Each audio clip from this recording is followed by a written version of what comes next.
우리 삶을 움직이는 뉴스, 중심 잡힌 시선으로 전하겠습니다. 황보선의 출발 새아침.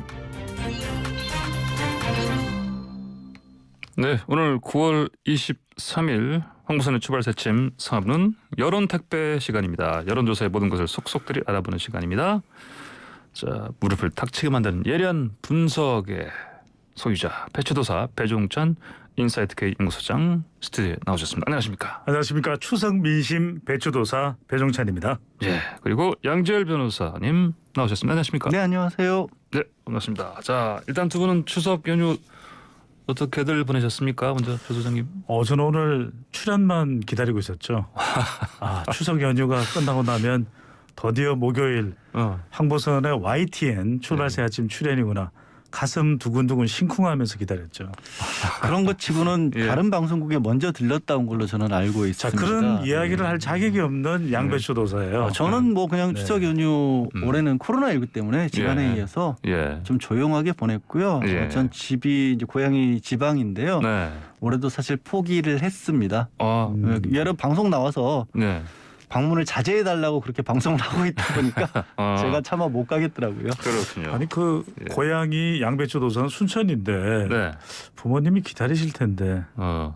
그 마음을 다 알면서도 코로나19 때문에 자제해 달라고 얘기를 하지 않았나요? 배준창 소장도? 예. 자, 그러면 어쨌든 그러면 그 우리 흔히 말하는 추석 그 밥상 민심은 좀 뭐 집에는 못 갔지만 이제 네. 주변의 친지들에게 뭐 연락 안부 인사 정도는 전화로도 좀 돌렸고요. 예. 뭐 들어본 결과 뭐 요즘 나오고 있는 여러 가지 얘기들 자세한 얘기는 안 하고요. 예. 그냥 크게 뭐 정치에 아주 관심 있지 않는 한은 저한테 물어보시는 분들도 뭐 어떻게 판세가 들어가는 것 같아 정도만 얘기를 하시더라고요. 예. 그래요. 뭐 대장동 여기에 대해서는 뭐 크게 그게 이제 자세한 얘기는 못 나. 저는 사실 이제 그 예. 뭔가 이슈가 크게 떠오르면 예.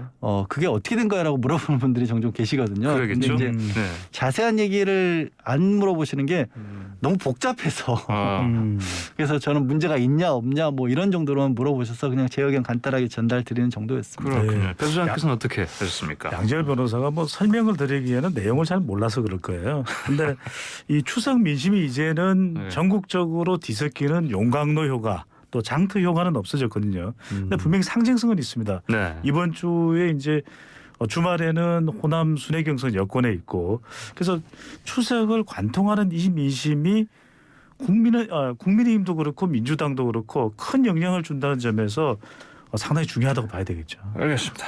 자 본격적으로 우리 여론 볼까요? 네.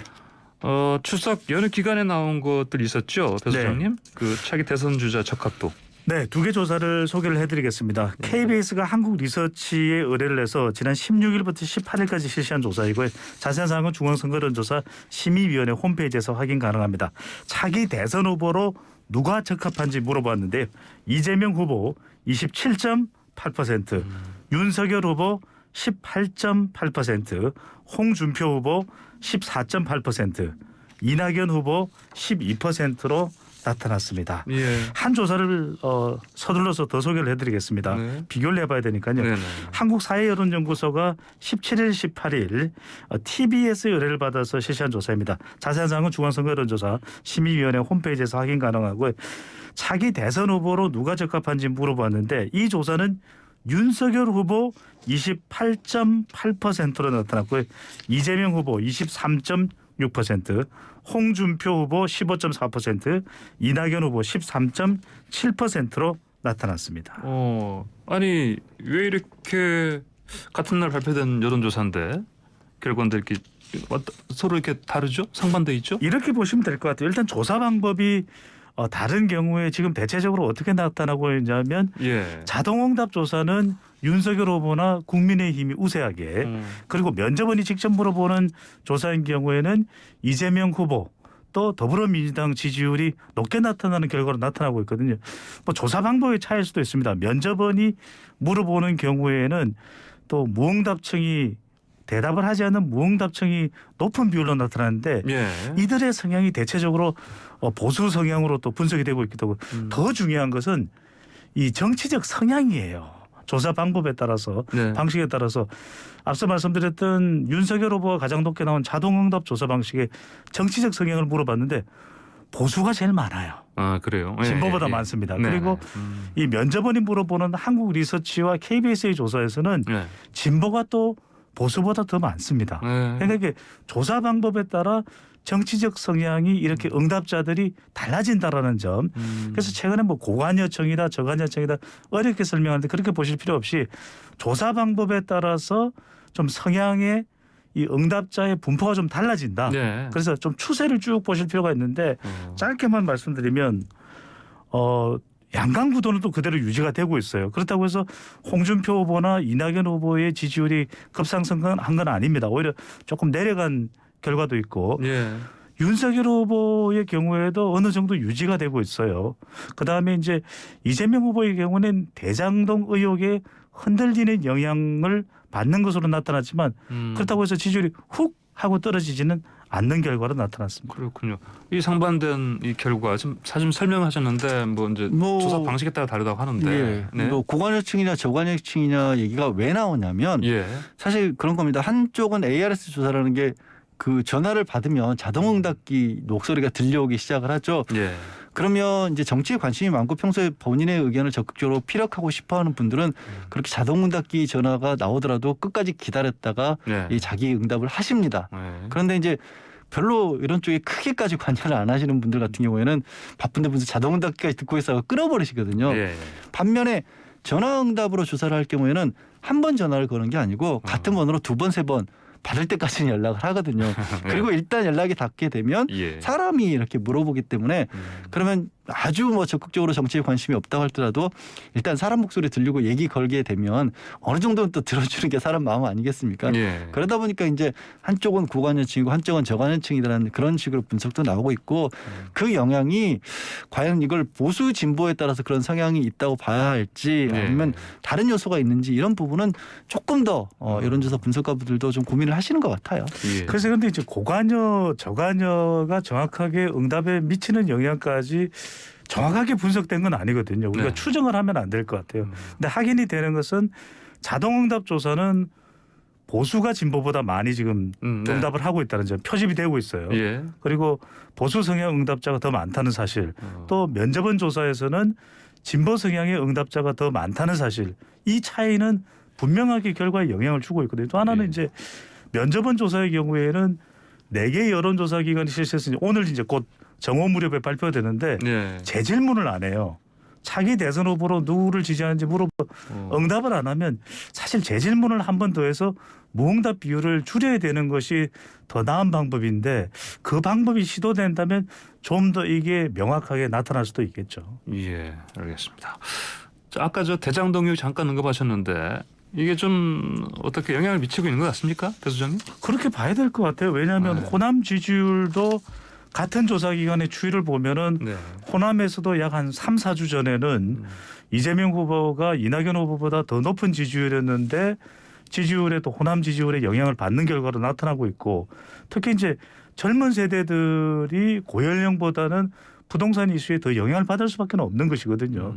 특히 이제 MZ 세대도 영향을 받는 결과로 나타나고 있고 적어도 그러니까 우리가 추세 분석을 해본다면은 면접원 조사가 이재명 후보가 좋은 결과가 나타난다면 적어도 박스권을 탈출해서 더 올라가야 되는데 그렇지 않은 추세를 보더라도 대장동 이 부동산 이슈에 국민들이 참 관심이 많을 수밖에 없기 때문에 그 크기는 차치하고라도 어떤 식으로든 영향을 받고 있다고 봐야 되겠죠. 그렇군요. 자, 양 변호사께서 아까 이거 뭐 복잡한 대장동 의혹 말씀하셨는데 이게 그렇더라도 어쨌든 간에 좀 영향을 주고 있지는 않을까요?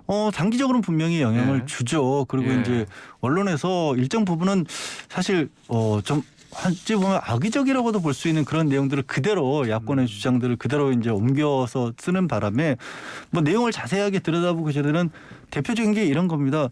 논란의 중심이 되고 있는 화천대유라는 회사 같은 경우에 5천만 원짜리 회사인데 500억을 배당을 받았다 이렇게 얘기를 하거든요. 예. 근데 이제 사실 회사를 만드는 데 쓰는 돈이 자본금이고 5천만 원인 거고 예.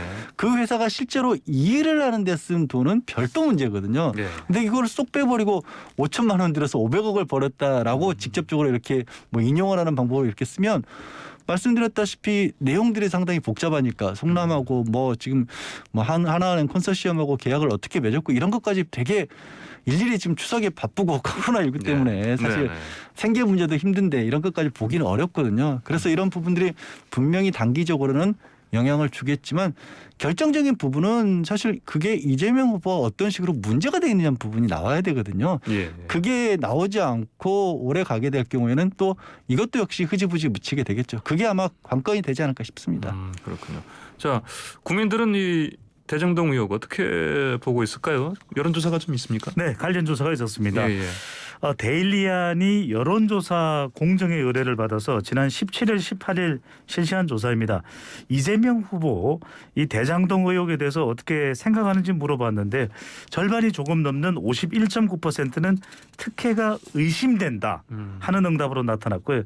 모범적 사업이라는 응답은 24.1%로 나타났습니다. 그런데 이 조사에 대해서는 좀 부연 설명을 드릴 필요가 있을 것 같아요. 예. 우리도 어떤 여론조사 질문을 할 때 이 의혹과 관련해서 이 의혹이 이러저런 의혹으로 크게 문제가 되고 있다.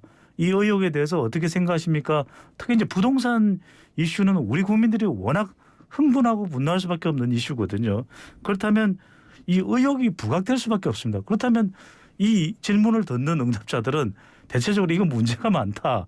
이렇게 응답할 수밖에 없는 것이고 그러다 보니까 이제 보수, 정치적 성향별로 또 중도, 또 일부 진보까지도 특혜가 의심된다. 예. 물론 그렇다고 해서 이것이 당장 이재명 후보와 관련돼 있다라고 또 연결되는 건 아닙니다만 이런 좀 민감한 질문일 때는 먼저 대장동 의혹에 대해서 개발 의혹에 대해서 얼마나 구체적으로 알고 있는지 여부를 먼저 물어봐야 돼요. 예. 그러니까 우리가 네. 한미 FTA도 그렇고 사드 배치도 그렇고 정확히 모르는 사람한테 찬반을 물어보거나 공감이나 네. 비공감을 물어보는 것은 조금 무리할 수 있거든요. 이런 여론조사는 그냥 그만 하지 않는 게 낫겠습니까? 아니 좀 더 구체적으로 할 필요가 있겠죠. 우선 이제 인지 여부를 물어보고 네. 그다음에 부동산이 워낙 민감한 이슈니까 네. 부동산에 대한 일반적인 인식 그러니까 조금이라도 많은 수익을 얻었다면 그건 어떻게 생각하시냐. 아, 이 응답자는 부동산 수익에 대해서 아주 민감하게 반응하는구나. 이런 것들을 먼저 확인한 다음에 네. 인지도 얼마나 구체적으로 대장동 개발 의혹에 대해서 진행 상황, 관련 여부, 계약서의 사항들까지 알고 있는지 그렇지 않다면 이것이 굉장히 정치적인 응답을 유발할 수 있는 질문이 될 수가 있는 것이죠. 양 변호사님 의견을 들어볼까요? 뭐 그런 부분에서는 적극적으로 동의를 하는데요. 그래서 예. 이게 이제 정치 공세로 쓰이기에는 굉장히 좋은 소재입니다. 내용을 알려고 보면 예. 뭐 뉴스를 읽어봐도 되게 복잡한 얘기들이 많이 있고 예. 반면에 대비되는 숫자 같은 거 저는 아까 분명히 잘못된 대비라고 말씀을 드렸지만 네. 자본금 5천만 원에 수익 500억으로 딱 머리에는 꽂히거든요. 네. 게다가 그 내용들 중에서 어떤 부분은 뭐 이름도 사실 화천대유처럼 이렇게 한번 들으면 굉장히 독특하다는 생각이 들지 않습니까? 주역에서 네. 따왔다고 하는데 네네. 그런 식으로 뭔가 정치적 공세의 소재로 쓰기에 좋은 게 많이 있기 때문에 그런 의미에서는 여론조사를 그냥 이 시점에서 물어보면 예. 뭐 배 수장이 잘 해석을 한 것처럼 의외로 저도 동의하는 끌려 동의합니다. 근데 예. 좀 잘못된 내지는 신빙성이 떨어지는 결과가 나올 수밖에 없죠. 알겠습니다. 자, 대장동 의혹은 이만큼 하고요. 자, 지금 이른바 호남대첩으로 넘어가 보시죠. 민주당의 호남대첩 25일 이제 모레는 광주 전남이고요. 그 다음 날 26일엔 전북. 자, 이렇게 각각 호남 지역 그 투표 결과가 나오는데 자, 이재명, 이낙연 두 후보 호남 지역 그 지지율 어떻게 나오고 있습니까? 부장님? 그러니까 아주 박빙입니다. 말씀하신 대로 예. 대장동 개발 의혹도 일부 영향을 미쳤을 수가 있고 최종 결과는 어떻게 나올지는 또 지켜봐야 되는 부분이지만 또 이낙연 후보도 영산강에 배수진을 치지 않았습니까? 국회의원직을 사퇴한 것에 대한 뭐 결사항전, 예. 뭐 결의를 다진 부분도 호남 민심에 영향을 줄 수 있는데 정말 초박빙입니다. 3주 전만 하더라도 그래도 두 자릿수 정도의 격차를 벌렸던 이재명 후보였는데 한국사회여론연구소에서는 실시한 조사에서는 광주, 전라, 호남 지역에서 이재명 후보 36.2%, 이낙연 후보 34%, 그리고 여론조사 공정과 데일리안 조사에서는 이낙연 후보 38.5%, 이재명 후보 30.1% 8%. 이게 뭐 오차까지 감안하면 팽팽하다라고 말씀을 드릴 수 있는데 그만큼 이게 권리당원 대의원이기 때문에 여론조사하고는 좀 다를 수가 있습니다. 그런데 주목해야 될 부분은 25일 발표되는 전남과 광주 그리고 26일에 전북에서 저는 광주가 핵심일 것 같아요. 그러니까 전남에서는 예. 전남지사를 역임했던 이낙연 후보가 우세할 수 있다는 전망이라면 정세균 후보의 사태로 전북에서는 이낙연, 이재명 2파전. 그렇다면 광주의 부동산 이슈 등을 영향받을 수 있는 것은 젊은 세대거든요. 예. 20대, 30대, 40대 권리 당원들이 이낙연의 손을 들어주느냐 아니면 본선 경쟁력이 있는 이재명의 손을 들어주느냐 이 부분이 중요해 보입니다. 그렇군요. 자, 양 변호사께서는 어떻게 호남 대첩 예상하십니까? 결국에는 사실 조직력에 있어서만큼은 비교가 되기 어려울 정도인 거죠. 그런데 이전에 여론조사에서 그럼에도 불구하고 이재명 후보 쪽에서 많이 앞섰던 것은 뭐 권리당원들도 이 지역을 관리하고 있는 그런 조직력에 별로 응하지 않았다는 얘기거든요. 그러니까 쉽게 말씀드려서 지구당이나 당협위원장 분들의 의견보다는 각자 개인들의 의견이 더 중요했던 더 강했던 그런 추세라고 본다라면 그 개인들의 의견이 최근에 여러 가지 일 때문에 좀 흔들린 부분이 있다. 그럼 이게 조금 전까지 얘기 나눴던 부분들이 과연 광주 전라 지역에까지도 얼마만큼 영향을 미칠 것이냐. 결국 사실 이제 수도권 민심과 호남 민심은 많이 이어져 있다고들 얘기를 하지 않습니까? 그러니까 이 사안에 있어서도 오늘 내일 사이에 새로운 어떤 뉴스들이 뭐가 나올 수 있을지 없을지가 굉장히 크게 영향을 미치지 않을까 싶습니다. 알겠습니다. 자, 국민의힘 주자들 얘기도 해보시죠. 윤석열, 홍준표, 윤석열. 자, 두 사람 여론조사 지지율 앞서 잠깐 소개하셨는데 전체적으로 봤을 때 사실 최근 추세에서 크게 벗어난 결과는 아니지 않습니까? 네, 그렇습니다. 홍준표 후보의 약진이 무섭습니다. 그리고 더불어민주당 지지층으로부터 선택을 받는 것뿐만 아니라 20대, 30대에서도 지지율이 올라가고 있고 심지어 대구, 경북에서도 지지율 약진이 나타나고 있고 국민의힘과 보수층에도 지지를 얻는데 국민의힘에서 윤석열 후보를 앞서는 결과는 아닌 것이거든요. 그러니까 국민의힘 후보, 보수 진영 후보만 놓고 보면은 윤석열 후보를 앞서는 결과가 나타나고 있는데 그건 이제 더불어민주당 지지층의 구조적 역선택일 수도 있고 20, 30대 또 대구, 경북에서도 홍준표 후보의 지지율이 올라가는 현상인데 아직까지 국민의힘 지지층만 놓고 봤을 때는 이 윤석열 후보를 앞서는 결과는 아니거든요. 그러니까 최근에 뭐 조국 수홍도 또 부정적 영향을 줬을 수도 있고 본선 경쟁력도 아직까지는 국민의힘 지지층에서는 윤석열 후보가 그래도 더 본선에서 경쟁력이 이길 수 있는 후보가 윤석열 후보가 아니겠느냐 이런 국민의힘 지지층의 판단이 있을 수 있기 때문에 무야홍보다는 홍준표 후보의 앞으로 남아있는 과제는 국힘홍. 국민의힘 지지층에서 홍준표다. 이런 정도의 선택을 받을 수 있는 인식적 전환, 임계점을 넘을 수 있는 파괴적이 나올 수 있는지가 가장 중요해 보입니다. 알겠습니다. 윤석열, 홍준표 이 두 후보의 지지율 흐름, 양 변호사께서는 어떻게 좀 보십니까? 일단 내부에서 그러니까 뭐 TV 토론 이제 토론에 한 차례 거쳤지 않습니까? 그리고 아직까지는 8명 하고 있다 보니까 사실 뭔가 좀 두각을 어느 후보가 나타내거나 어느 후보가 본인의 약점이든 강점이든 드러나기가 좀 어려운 구조이기도 합니다. 그리고 첫 번째 정말 글자 그대로 지난 토론회 같은 경우 기대했던 것보다는 조금 김이 빠진다 싶을 정도로 좀 두리뭉술하게 넘어갔던 부분들이 있거든요. 좋은 의미에서 이제 정책 위주로 간다라고 하지만 그게 이제 어떻게 보면 유권자들 입장에서 봤었을 때 지지층에서 봤을 때 저 사람이 외부에서 공격을 받았을 때도 이것도 이겨낼 수 있겠다. 이런 정도의 어떤 시금석이 될 만한 그런 토론은 아니었습니다. 그래서 앞으로 남은 토론에 특히 이제 10월 8일 이후 4명으로 압축이 됐었을 때 어떻게 될 것인지가 관건이 되지 않을까. 그래서 이제 홍준표 후보 같은 경우도 뭐 정책을 더 강조하겠다라고 말은 했지만 지난번에 이제 발언으로 겪은 그런 혼란도 있었기 때문에 아마 조금 더 공세를 강화하지 않을까 싶습니다. 오늘 또 2차 그 TV 토론이 있는데. 오늘은 윤석열 후보와 홍준표 사이에 서로 공방으로 또 많이 모아지겠죠. 오늘도. 그러니까 홍준표 후보는 이 조국 전 장관에 대해서 우호적이다, 호의했다라고 하는 인식을 떨쳐버리고 국민의힘 지지층 지지를 더 받을 수 있는 어떤 공격 태세를 취할 것이냐 이 부분이 중요한 것이고.